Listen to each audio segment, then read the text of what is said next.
can that not be relevant? What's in there No. that's so bad that they're so afraid of it? And why shouldn't the American people see it?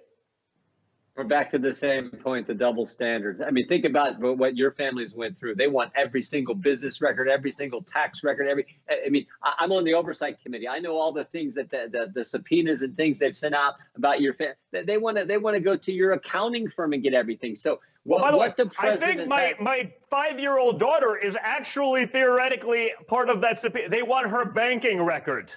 Think about this. My 5-year-old, so Chloe, you know her from Instagram. She's very aggressive, very cute, but probably not a lot in her banking records. She's 5, but those are legit and totally fair game. They can attack Barron Trump.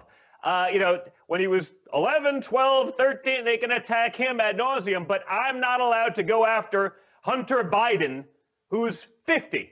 I can't attack the child of a candidate who's 50 and who's been tied to the Chinese government with $1.5 billion invested from the Bank of China directly into his hedge fund. Now, for those of you watching, that's $30 million in fees a year in the typical, 2% management fee plus 20% of the profit. So assuming he's not that good an investor, he still gets a 2% management fee on $1.5 billion. That's $30 million a year. You have the Ukraine stuff. You have the Romania stuff. It never ends with this guy.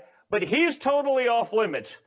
Was I off limits, Jim, when your committees were trying to throw me in jail? Because I don't remember being off limits.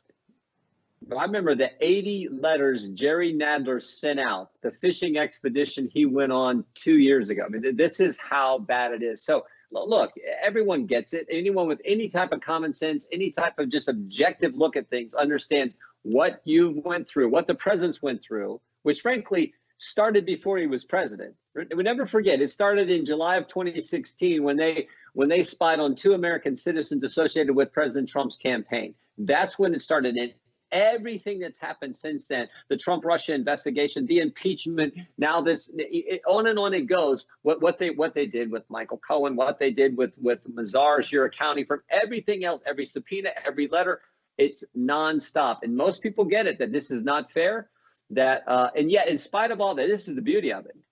In spite of all that, prior to this virus hitting the country, look at what had happened in 3 years under the president's leadership. Taxes cut, the economy growing, lowest unemployment, economy moving, stock market up, 2 great Supreme Court justices out of the Iran deal, embassy in Jerusalem, hostages home from North Korea, and on. And I'm forgetting a new NAFTA agreement, and on we could go.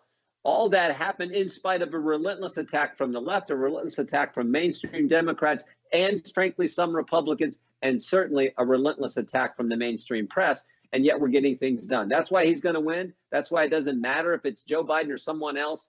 President Trump is going to win because the American people understand how hard he's been working and how much progress we have made in 3.5 years. Well, I think that's certainly right. And, I think it's sort of a no-brainer, which also makes me wonder with some of these shutdowns and sort of, again, I get that there are places that need to remain shut down. But, if a city in a state that's, tens of thousands of miles, square miles, the city maybe hold it up. But, from New York, right? Obviously, New York City is the American epicenter, of the disease, and it's a big place and yada, yada, yada. But why are little towns in upstate New York totally shut down, told you can't support those businesses? I mean, do you think there's something to it, especially it seems like in the liberal states, that they're sort of okay with destroying the economy and these people's jobs because they believe that will hurt Trump? Because, I mean, it certainly feels like it's starting to get political. I don't know why you have to shut down an entire state. I can understand why you shut down a town or keep a town a little bit more, closed up than others. But if people are exercising common sense, basic hygiene, it seems like there's a lot of places that are shut down that could be opened back up pretty quickly. Yeah, no kidding, especially since there's some businesses that have never shut down. So why in the world can't other businesses now open up and follow the same protocols, the same guidelines, engage in the same processes that those businesses that have been deemed essential and have never shut down? It is just common sense. And business owners get it. American people get it. So let's open this thing up. You know, Nancy Pelosi's talking about phase 4, phase 5, whatever the next bill is going to be. Why don't we make phase 4? Let people go back to work, for goodness sake, and just exercise common sense. And you're exactly right. Western Ohio, where I'm from, is not the same as Manhattan. Western Ohio is not even the same as Columbus, Ohio. So let lots of areas in the country open up yesterday, and then we can phase into these other areas. That's the common sense plan that I think makes sense. And also during this whole process, and this is another kudos to Bill Barr, the threats to liberty we're seeing in some of these states. I mean, Tito knows this in his state, where the mayor don't even get me started. I mean, people. When I see them arresting pastors for doing church services where people are staying in their cars, but they literally are releasing pedophiles. We will make America great again.